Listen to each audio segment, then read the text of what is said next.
He bought the house before he knew the trap. Mark Reynolds didn't lose his money the day he wired it. He lost it the moment he believed that buying a house was supposed to feel easy. That belief, that dangerous sense of relief, is what made everything that followed inevitable. Mark lived in a mid-sized city in Ohio, the kind of place where people didn't talk about ambition anymore, only survival. Rent increases were normal, wages were stagnant, and every conversation about the future ended with someone saying, "At least I have a roof over my head." Mark had said that sentence himself more times than he could count, but lately it sounded more like an excuse than gratitude. He was 36, single, and exhausted in a quiet way. Not the kind of tired that comes from long shifts, but the kind that comes from feeling behind. He had done everything he was told to do. He worked full-time, avoided credit card debt, skipped vacations, and saved slowly, painfully. Yet every year, the idea of owning a home slipped further away. Houses didn't just get more expensive, they seemed to move into a different universe altogether, one he wasn't allowed to enter. One evening, after another conversation with his landlord about a market adjustment, Mark opened a real estate app on his phone. He didn't tell himself he was shopping. He told himself he was just looking, the same lie he'd been telling for years. Then he saw the house. It wasn't flashy. That was the first thing that made it feel real. A modest 3-bedroom, 2-bath home on a quiet street with a small porch and a driveway barely wide enough for 2 cars. The photos showed clean walls, neutral paint, and sunlight spilling across hardwood floors. Nothing about it screamed luxury. It looked lived in, practical, and achievable. The price made him stop scrolling. It was lower than comparable homes in the same area. Not dramatically lower, just enough to make Mark feel like he had discovered something before everyone else did. He checked the listing date. It had been posted recently. He checked the description. Straightforward, professional. No emotional sales language, no exaggeration, just fact. The seller mentioned a job relocation and a desire for a quick, clean sale. Mark stared at the screen longer than he meant to. His heart rate picked up, not with excitement, but with recognition. This felt like the kind of opportunity people always talked about after it was gone. He sent a message. The response came within minutes. The seller introduced himself as Daniel. The tone was calm, polite, and efficient. Daniel said the house was still available, but there had been strong interest.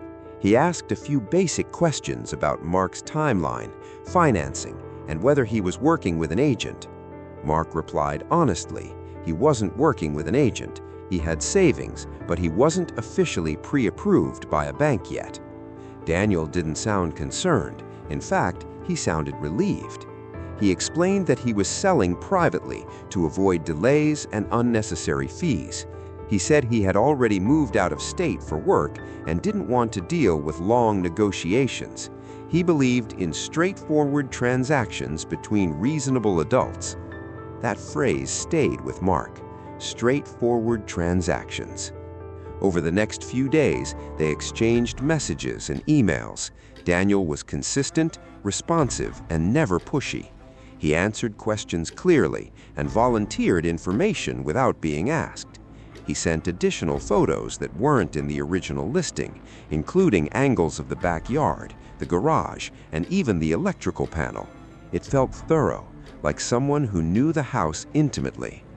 When Mark asked about seeing the house in person, Daniel explained that the house was currently empty and the keys were with a local property manager who was temporarily out of town.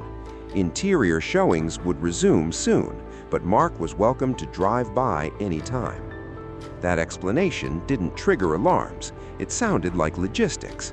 So Mark drove by. The house looked exactly like the photos. Quiet street, trimmed hedges, a lawn that needed attention but didn't look abandoned. No signs of distress, no warning flags waving in the wind. just a normal house sitting patiently in a normal neighborhood. When Mark told Daniel he had seen the house, Daniel responded warmly. He said he wanted to move quickly and laid out a plan: a private sale, a reasonable down payment to secure the property and take it off the market, then final paperwork and title transfer through local offices. Mark asked questions about legality, about timing, about protection. Daniel answered them all, calmly, confidently. He explained the process in a way that sounded informed but not rehearsed. He mentioned that another buyer had expressed interest and was close to making an offer, but he preferred Mark because he seemed serious and communicative. That was the moment the hook tightened. Mark spent that night running numbers in his head. He imagined someone else buying the house, someone more decisive, someone who didn't hesitate when opportunity appeared. By morning, the fear of missing out outweighed the fear of making a mistake. Mark told Daniel he wanted to proceed. The agreement arrived later that day. It looked legitimate, clear terms, reasonable deadlines. Mark skimmed it, then read it more slowly. He showed it to a coworker who had recently bought a home. The coworker said it looked normal, though he admitted he wasn't an expert. Daniel sent supporting documents shortly after: proof of ownership, tax records, a scanned ID. Everything matched. Names aligned, addresses aligned. The paperwork didn't just look real, it felt boring, and boring felt safe. When Daniel requested the down payment, Mark paused.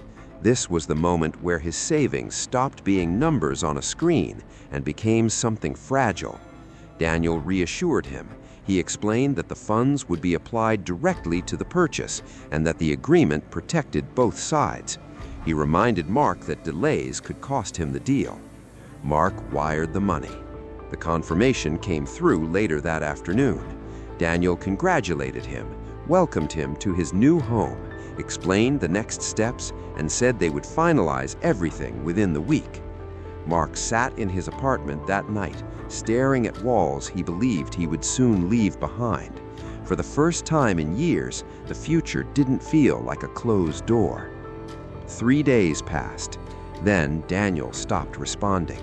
At first, Mark assumed there was a delay. Meetings, travel, time zones. He sent a polite follow-up message. No response.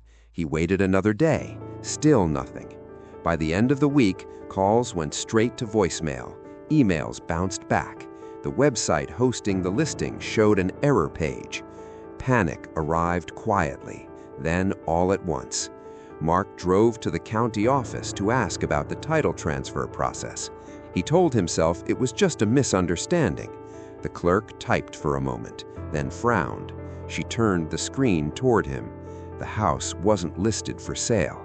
It belonged to an elderly couple who had lived there for decades. They were temporarily staying with family in another state for medical treatment.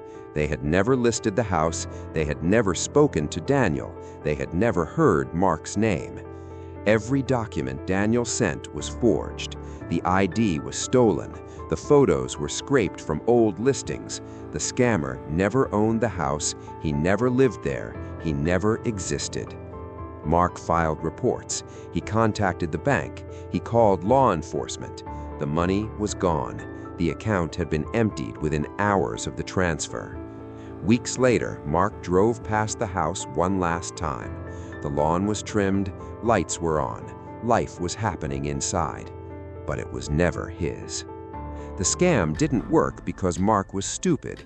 It worked because it made sense, because it followed the rules just closely enough to feel real, because it offered relief before it demanded trust. Mark went back to renting, but something inside him changed. He read everything, questioned everything, trusted nothing that felt too smooth, because he learned the hard way that the most dangerous scams don't look illegal.